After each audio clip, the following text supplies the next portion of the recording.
Oi, sumida.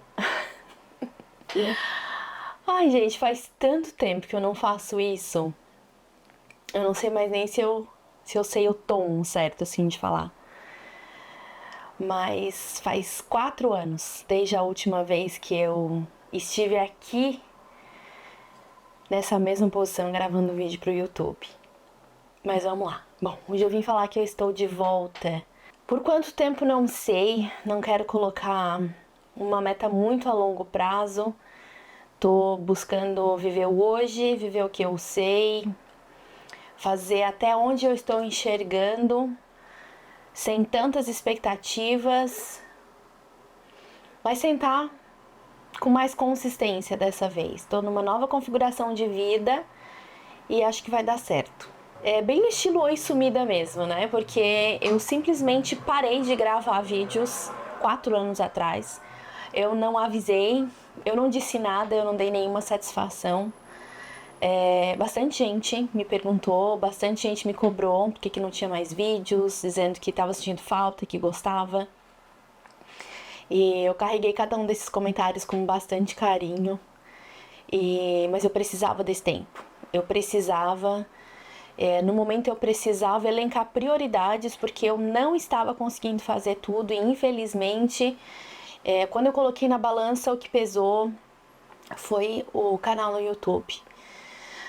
Eu sempre gostei de fazer as coisas com muita responsabilidade, com conteúdo, preparado, bem feito, com dedicação. E o YouTube não era diferente, eu fazia da mesma forma e acabou tomando muito meu tempo. E infelizmente foi o escolhido para ficar de lado em stand-by. Eu precisava dessa pausa, eu acho que eu soube desde o início que era realmente uma pausa, por isso que eu nunca encerrei oficialmente nada, né? Mas o YouTube deu uma pausa, as leituras nunca foram interrompidas na minha vida, pelo contrário, elas ficaram no meu dia a dia como sempre e foram muito importantes nesse período também em que eu fiquei sem entre muitas aspas, esse compromisso de fazer vídeos para o YouTube a partir dos livros que eu lia. O meu último vídeo aqui no canal foi no dia 1º de outubro de 2021. Às vezes eu nem acredito que se passou tanto tempo. Foi exatamente no meu aniversário de 35 anos. Eu fiz um vídeo de 35 livros para 35 anos. Falei dos meus favoritos. E agora em 2025, quando foi se aproximando aí dos meus 39 anos, meu Deus, quase 40.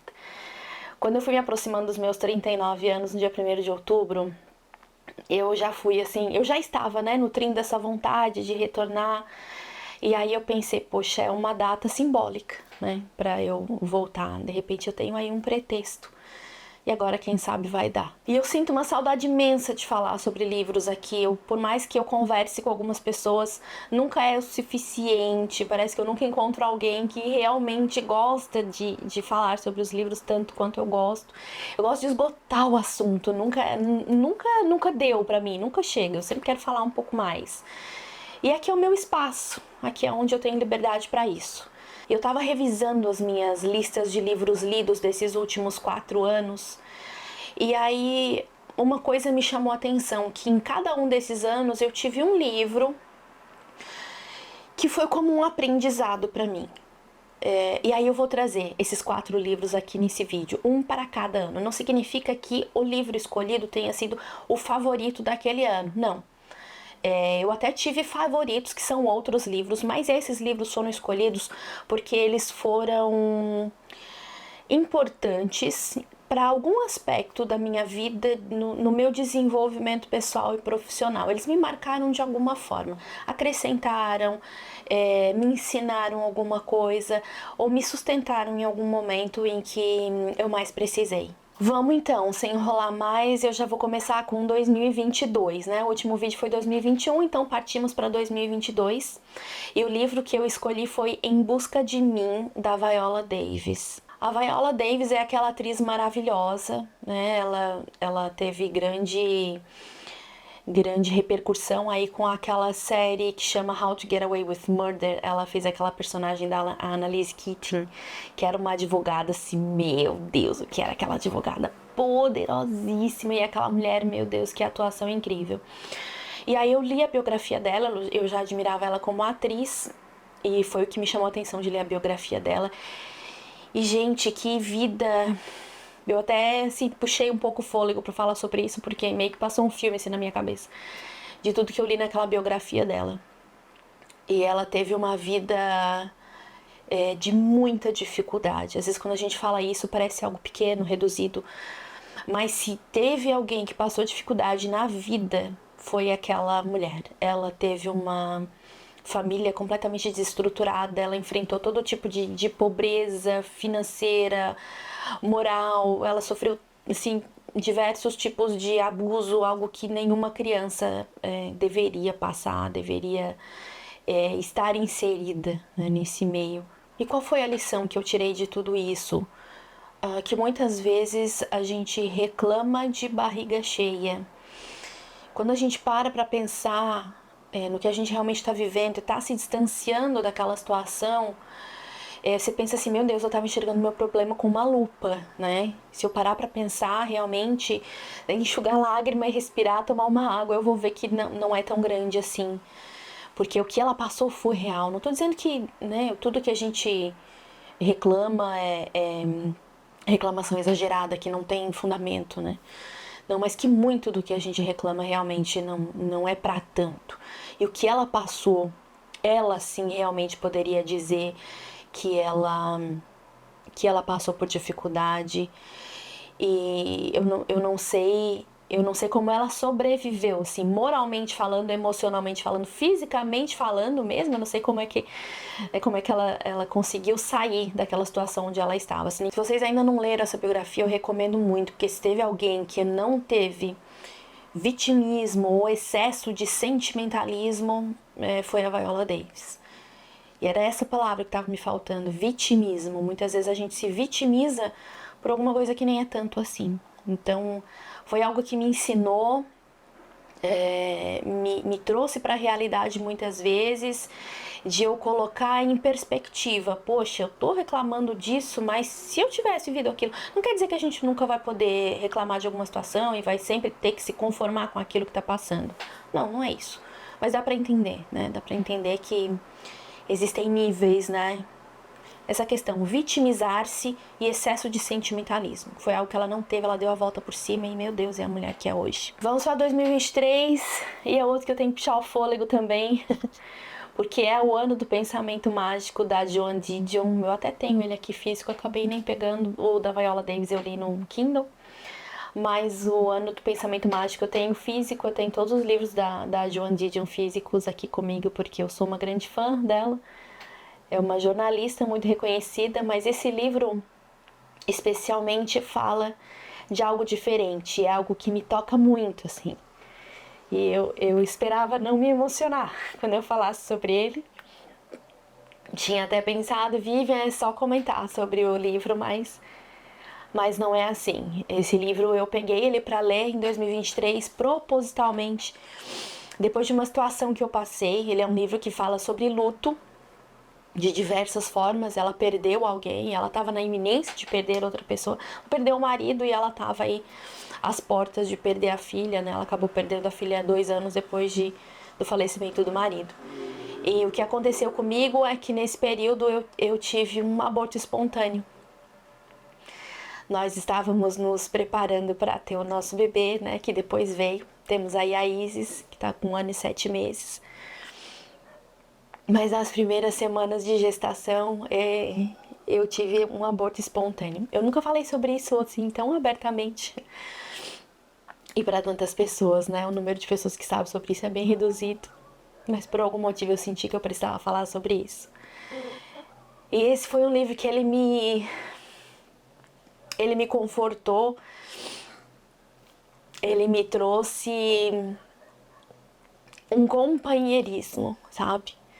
Eu gosto muito da escrita da Joan Didion, então, enquanto ele me confortava, porque era algo muito prazeroso pro meu gosto, né, de leituras, eu também estava me sentindo muito acolhida e muito abraçada por tudo aquilo ali que ela estava falando. Como eu disse, ele é um livro autobiográfico, né? Ela fala sobre a morte repentina do marido, O marido morreu um dia à noite na mesa do jantar, enquanto eles estavam num período muito difícil. A filha dela estava internada, adulta já, né? A filha adotiva do casal estava internada. E eles estavam umas voltas de vai pro hospital e volta, enfim. E um dia à noite, no jantar, o marido dela caiu morto.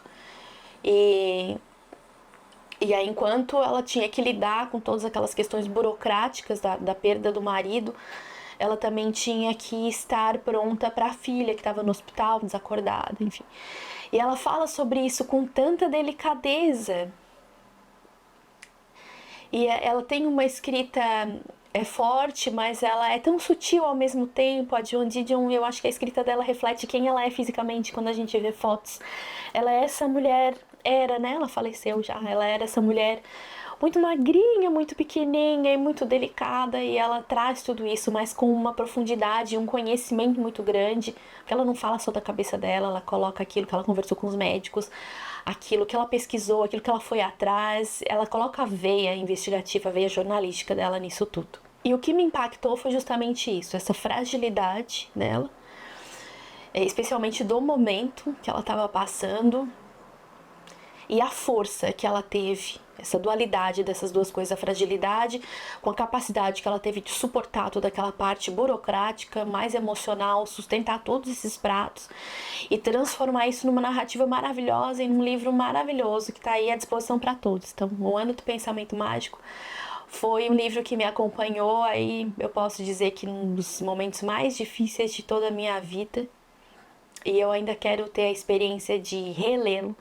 em outro momento, agora que o meu coração foi preenchido, foi de certa forma curado, né?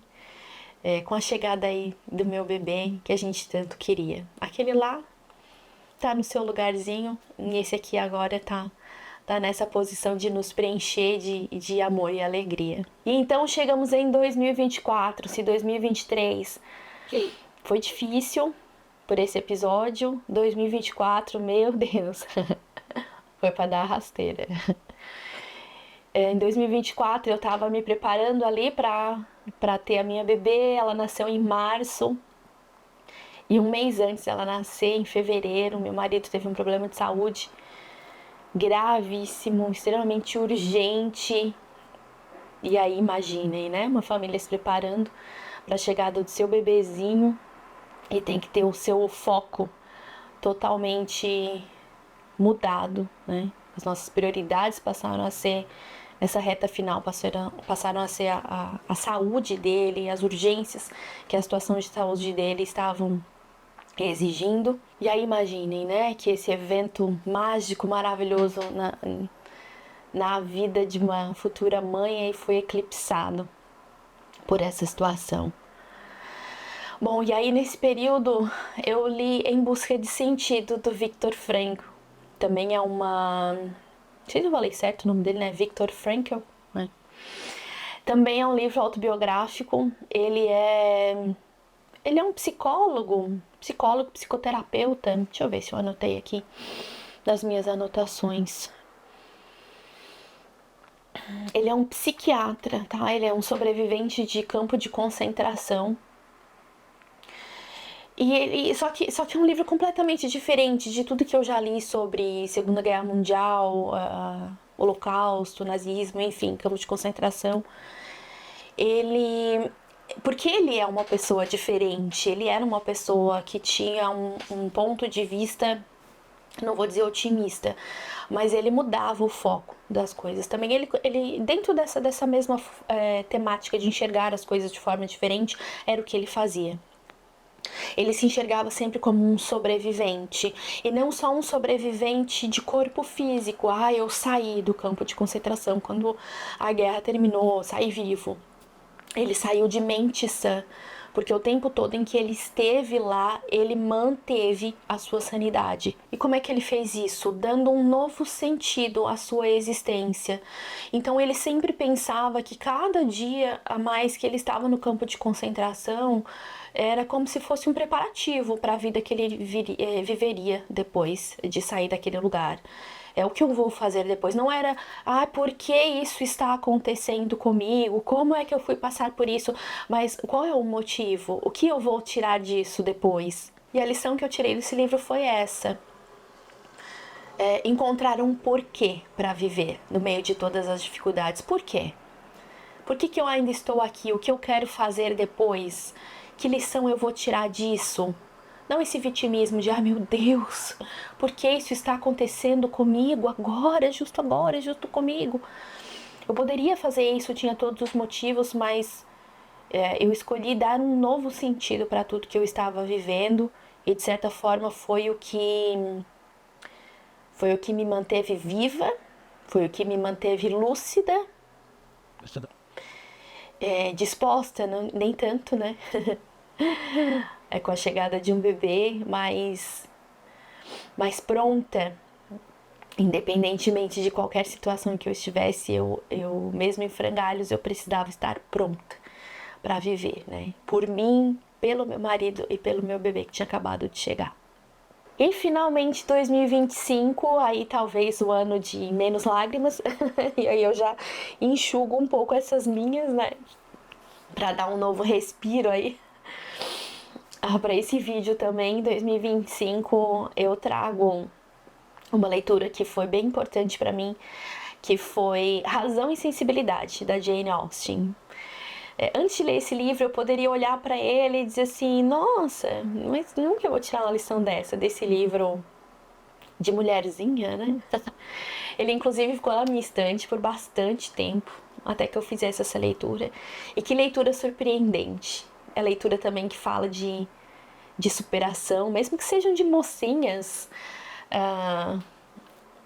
fúteis, com a sua certa futilidade, quem não é, né? Quem não tem futilidade num certo nível. Mas de duas irmãs, especialmente, né? Elas passaram por uma situação aí em que o pai delas faltou, né? Veio a falecer e naquela época a herança do pai passava direto para o filho homem, né? E então passou para o filho homem e elas ficaram de certa forma um pouco desamparadas. As filhas e precisavam aí, né, encontrar o seu caminho, até encontrar o seu esposo, até encontrar o seu marido, que era quem iria trazer o sustento para elas, né? Enfim, estrutura social da época, né? A mulher não ditava muito essas coisas. E aí essas duas irmãs, elas vivem um contraste muito grande, né? Que é o que dá título ao livro, que é a razão e a sensibilidade. E o que me ensinou, né? Que não dá para ser tão racional e que também não dá para ser tão sensível. É preciso baixar um pouquinho para encontrar as pessoas num meio termo, né? E a sensibilidade subir um pouquinho também para encontrar um pouco de razão. Parece muito óbvio um ensinamento desse. Mas quando a gente está inserido num contexto em que a gente está com tanta dificuldade, tanto problema, a gente não está enxergando nada. E aí, às vezes, vem um livro desse e te joga uma verdade na tua frente, assim. E aí a gente pensa, meu Deus, é isso. Parecia que alguém precisava ter me dito, né? Eu brinco, o óbvio precisa ser dito, né? Então, esse óbvio foi importante para mim e teve bastante significado, né? Ler sobre uma pessoa quebrando a cara, entendendo que ela não poderia ser tão sentimental, que a vida não era tudo aquilo ali que ela estava imaginando. E que ela teria que enfrentar a realidade buscando a sua razão, né? E a outra que era uma pedra dura, fria, era tudo muito racional, não abria o coração, ela foi quebrada também. As duas passaram por um quebrantamento, né? Que trouxe essa lição. Então essa dura também, ela teve que aprender, teve que abrir o coração para certas coisas e teve que ver que nem tudo que acontece merece tanto nossa atenção, a nossa preocupação. Então as duas se encontraram no meio do caminho e passaram a viver melhor uns com as outras e com as outras pessoas no entorno também. Bom, eu poderia ter trazido mais, poderia, eu li muito nesses últimos 4 anos, mas eu escolhi trazer esses 4 livros para esse meu vídeo de volta, pra gente voltar a conversar, abrir esse nosso canal de bate-papo por aqui. De novo, não foram os meus livros favoritos, desses últimos 4 anos, né, de cada ano, mas foram livros aí que com certeza estariam na lista dos favoritos, porque foram extremamente importantes e trouxeram lições riquíssimas para mim. Eu com certeza sou uma pessoa muito diferente, muito melhor depois deles. E depois de tudo que eu passei, melhor para mim, melhor para meu marido, melhor para meu bebê, para minha família. E por extensão aí, né, por qualquer pessoa que conviva comigo. E se algum livro te tocou nesses últimos anos, nesses últimos tempos, nesses últimos dias, compartilha comigo, compartilha com a gente, porque quem sabe a gente leia e seja tocado por eles também. Bom, para cada um desses livros eu vou deixar aqui embaixo o link, tá? Direto para a Amazon. Se você adquirir através desse link, você me ajuda a continuar por aqui. Espero que tenha vida longa aí nesse meu retorno. Muito obrigada pela companhia até aqui. Muito bom estar de volta. Espero que gostem, espero que continuem por aqui comigo também. E até o próximo vídeo.